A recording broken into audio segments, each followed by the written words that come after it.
In the in vitro studies, which means in the test tube studies that have been done that look at the effect of artemisinin on cancer cells, what they have found is that it's pretty effective in killing those cells.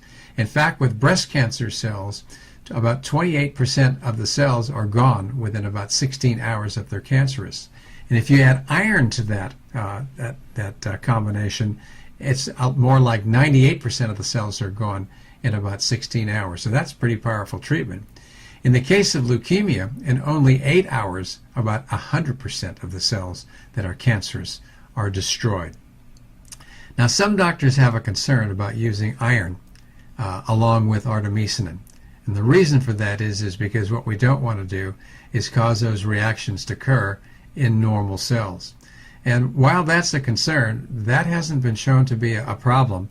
And yet, because cancer cells tend to accumulate iron and infected cells tend to accumulate iron, the fear is that it could propagate the cancer or the infection as well.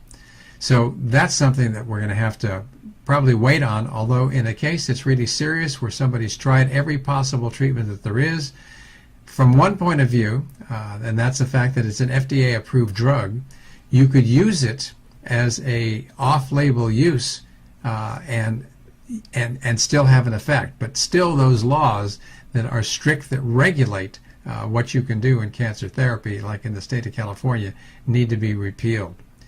Now, artemisinin works in just about every kind of cancer, whether it be a prostate or a breast or colon or even tongue or even some sarcomas, which are notoriously difficult to treat.